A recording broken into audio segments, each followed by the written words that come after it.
but schedules impose this. I may be away, and besides, our only other home meet is against Deerbrook, and there's no point in casting pearls before swine. So let's have our first graduate up, Sam Zielinski.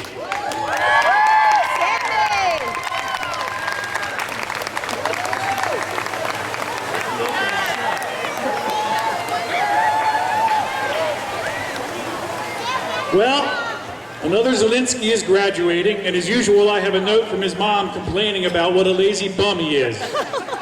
Sam has been loafing his way through Sunnybrook practices since age 5. His motto has been, slow and steady wins the race. Well, not really, but it does get you through the race without having to breathe too hard. At Morristown High, in typical scatterbrain fashion, he earned a total of 10 varsity letters in swimming, soccer, and rowing, thus demonstrating his lamentable inability to concentrate on any one thing. He swam on 2 state championship teams for Morristown High and inspired his teammates at the championship meet when he skipped his usual mid-meet nap. The easily distracted ne'er-do-well graduated with high honors from Morristown High, and in a typical slacker maneuver will, as he has every summer for years, travel to West Virginia with the Appalachian Service Project to build houses instead of coming to swim practice and making a real contribution. Perhaps it's for the best. Last season, after years of whining, Sam finally got his chance to lead our team in the pre-meet Give Me an M Mako cheer. In so doing, earned himself a niche in the already crowded Sunnybrook Hall of Shame. Since the season is young, Sam, let's review. MAKO, Mako's is the Sunnybrook swim team. MAACO, Mako, is a chain of auto body stores. Last year, Sam confused the two and left our team wondering if they were there to swim the meet or to change a fender. Some said it was just an example of Sam's famously dry sense of humor. Others suspected he was on retainer from MAACO to get some business from the MAKO parents. Or it could just be that his spelling skills are a little bit WEAK. Sam will be attending the University of Richmond and majoring in biochemistry. He chose that major because it will allow him to work for human betterment and to help eliminate the afflictions that have caused so much misery on our planet. Also, there is no spelling requirement for that major. Thank you, Sam, and good luck.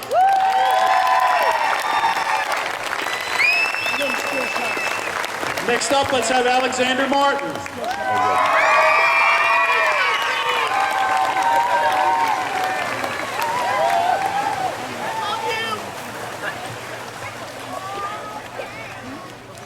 Alexander has certainly had a notable career.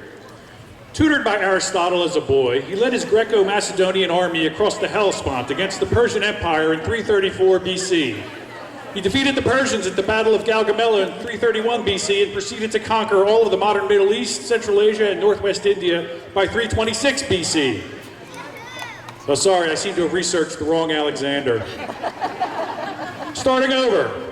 I can't show you the great conqueror from history, but if you want to see the best swimmer in the history of Sunnybrook Swim Club, may I direct your attention to lane 3.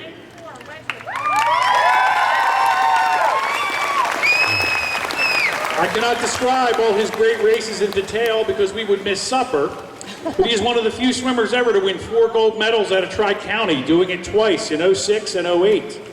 He holds 7 individual Tri-County records, was a high school All-American all 4 years, won 4 individual and 2 state championships at Morristown High, and has rewritten the Sunnybrook record board in all age groups. In recent years, he has become a bit scarce at our meets, but that has only added to his legend. On the morning of a meet, you could hear opposing parents from the other team saying, "Is he here?" Good, they don't have him today. Oh no, there it is, it's him. You know, it's respect when the opposing team knows your name. And it's crazy respect when they know your name and they don't even have to use it. Alexander is also the only Sunnybrook swimmer ever to get autograph requests from other Sunnybrook swimmers. Yet he has remained well-grounded and down to earth. His teammates all say that once you bow 3 times and kiss his foot, he speaks with you like a regular guy. He even knows how to spell Mako. Alexander credits his former swim coach at Sunnybrook, Emily Kennedy, for his early development, as she used to make him swim the length of the pool underwater when he was 7 to make him a faster swimmer. Of course, the real reason Emily did this was to get 30 seconds of peace away from little Alexander's piping Ralph Wiggum voice, which drove his Tri-County opponents insane. Hi, Alexander.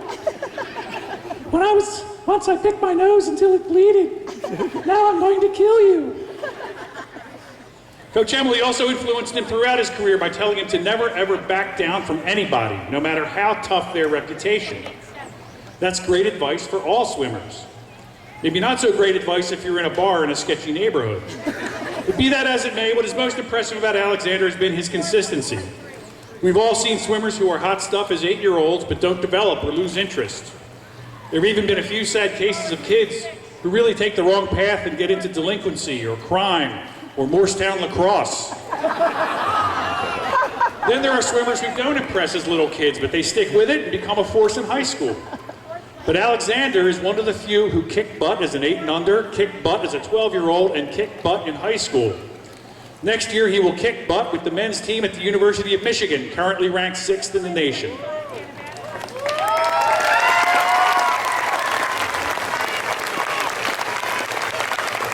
So to conclude, perhaps I should have stuck with my original remarks about the Macedonians in 330 BC, because as far as Sunnybrook is concerned, the swimmer in lane 3 was, is, and will always be remembered as Alexander the Great.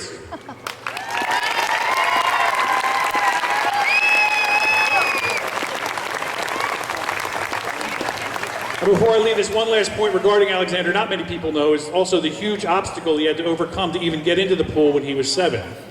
I'm referring, of course, to his dad, Paul.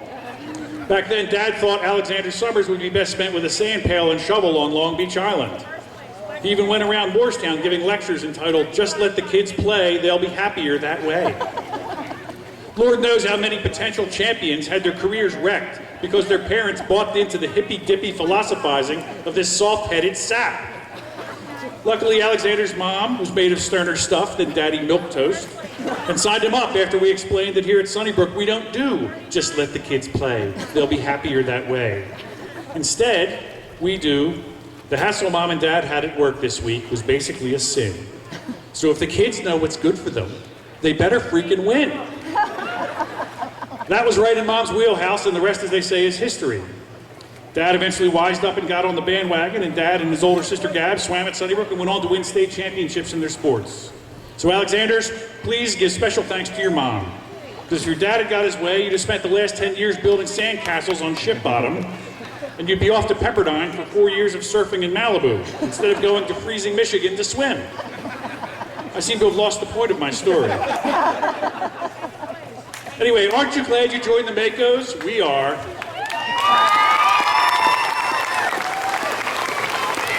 And last up is Matt Phillips.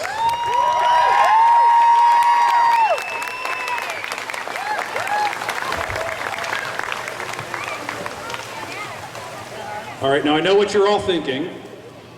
This is certainly a tough draw for Matt Phillips to come up after the greatest Sunnybrook swimmer ever. Well, yes and no. Because no one is great at everything. And while Alexander may rule the pool, the fact remains that when it comes to interacting with the girls at Morristown High, apparently he belly flops and misses the wall by 10 feet. No such difficulties afflict our next graduate, Matt, the smooth-talking rat Phillips.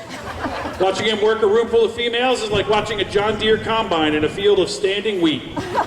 Down they go in orderly rows. Or think of a cheetah running down a gazelle on Animal Planet. It's the same thing. Matt's ability to charm a dog off a meat wagon has been a regular feature at Sunnybrook for the past 6 years. In high school, in addition to collecting hearts, he's collected 4 letters from the Morristown High swim team and was selected as the swim team representative for the Student Athletic Association, where he fought for recognition due to the 2-time state champion swim team against the villainous forces of evil and the Morristown Lacrosse Club. But I repeat myself. Matt also serves as a Sunnybrook lifeguard, but had to excuse himself from the lifeguard stand. It seems that whenever he's on the stand, there would be an outbreak of teenage girls in the pool suffering distress, so that Matt had to rescue them.